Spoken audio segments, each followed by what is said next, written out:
Buckle up, explorers. Get ready to uncover some mind-blowing secrets about a land of legendary giants.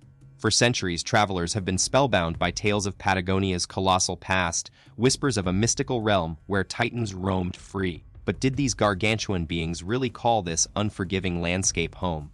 Or was it all just the stuff of fantasy spun by adventurous storytellers? Let's join the dig and see what the archaeologists have unearthed in this enigmatic corner of our planet. Let's dive into the fascinating history behind the legend of Patagonia's mythical giants. It all started with Antonio Pigafetta, an Italian explorer who documented Ferdinand Magellan's groundbreaking journey. Pigafetta wrote about encountering a colossal figure, said to be double the height of any ordinary human being. Talk about a towering tale. But here's the thing. This story spread like wildfire and helped create this enduring notion that Patagonia was indeed inhabited by giants. So, what might have led to this myth? Well, one theory is that European explorers simply blew things out of proportion when describing the native people they met. Maybe these incredible travelers were just incredibly tall to begin with. Another possibility is that our ancestors got their wires crossed, mistaking giant footprints for evidence of actual giants. Guess whose footprints might have been to blame? The massive moccasins worn by guanacos, those impressive, long-haired relatives of llamas and alpacas. There's more to uncover about the origins of this epic legend. Some historians suggest it might have actually started with a fictional character in a Spanish romance novel. Talk about a wild story that took on a life of its own. But here's what we know for sure despite being debunked. This myth still managed to stick around. In the 1600s, Dutch explorers Willem Schouten and Jacob Lemaire stumbled upon graves with human remains they thought belonged to giants. Whoa, you could say they really believed in the legend. And fast forward a century, Captain John Byron also claimed he spotted these mythical giants roaming the Patagonian landscape. Yet by the late 1700s, this fable was finally laid to rest. But here's an interesting twist. Modern research has revealed that the Tehuelche people, who were actually the original inhabitants of Patagonia, happened to be a lot taller than your average European. Maybe they were the ones behind those giant footprints, after all. Let's put this legend to rest once and for all. So, those supposedly towering Tehuelche folks weren't actually giants. After all, the tallest one ever recorded was a pretty impressive 6 feet 8 inches tall, but still way short of mythical giant status. This whole saga serves as a powerful reminder that our imaginations can sometimes get the best of us. And it's super important to keep a level head when hearing outlandish stories. The next time you come across something that sounds too good, silly, or too crazy to be true, remember to put on your critical thinking hat and ask yourself, is this really possible?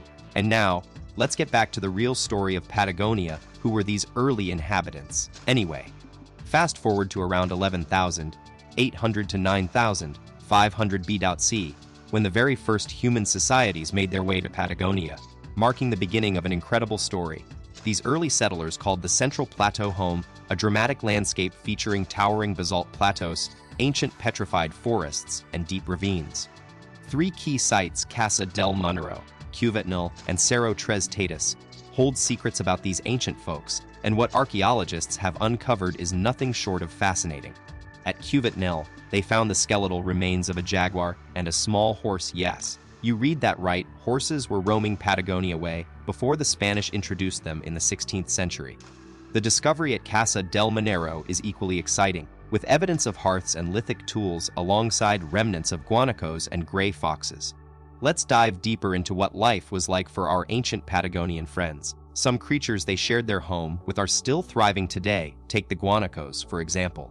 But others have sadly disappeared forever, like the Dusitionovos fox and the remarkable Hemiocenia paradoxa and Llama gracilis. As the climate began to shift towards warmer and drier conditions around 9,500 BC, it created a unique ecosystem that supported an incredible array of animals, including those now extinct jaguars and small horses. These early Patagonians were skilled hunter-gatherers, skillfully tracking down guanacos, gray foxes, and even the elusive Llama gracilis for their survival.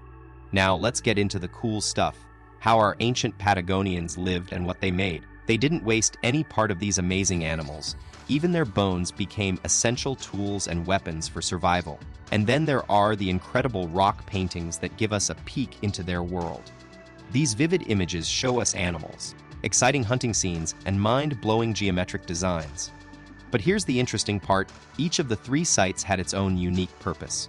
Casa del Monero was like a seasonal vacation home for hunters and gatherers, where they'd hang out temporarily to catch some food and move on.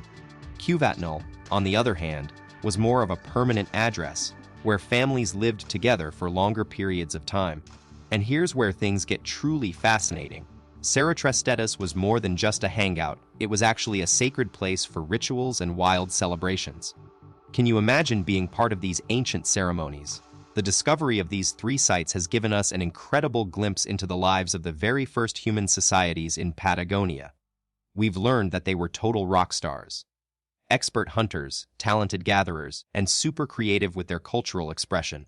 Plus, they were totally adaptable to climate change, which is a major survival skill. Now, let's talk about some serious detective work by our archaeologist friends from Chile and France. They analyzed the bones of this tiny tadpole-coddling fish, native to South America's southern waters due to those crazy strong Antarctic Ocean currents and upwelling patterns.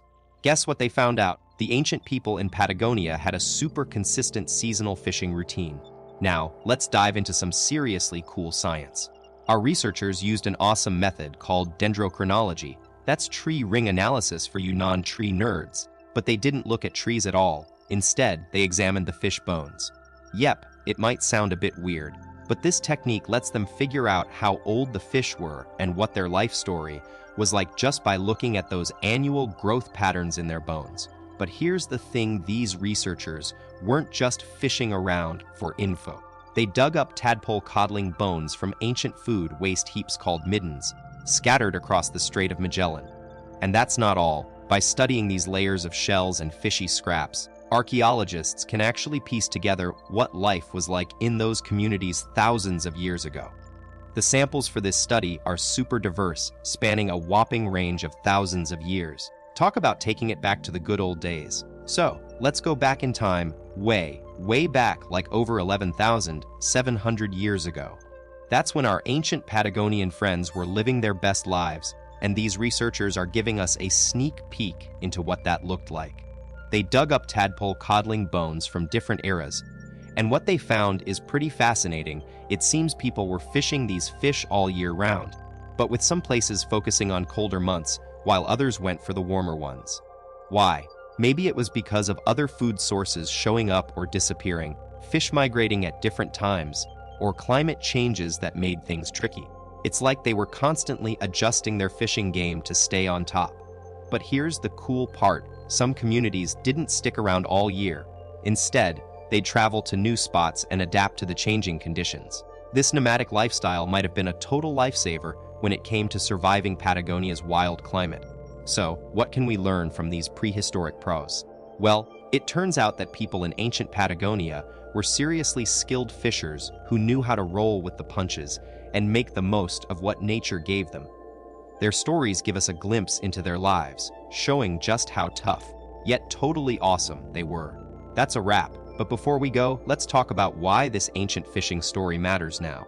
See, studying how past societies, like our Patagonian friends, adapted to their environment can actually give us some serious superpowers. The power to tackle modern challenges and create more sustainable ways of living. It's like having a time machine for problem solving. So, what do you think about this video? Let us know in the comments below. And if you're loving this kind of content, be sure to smash that like button, share it with your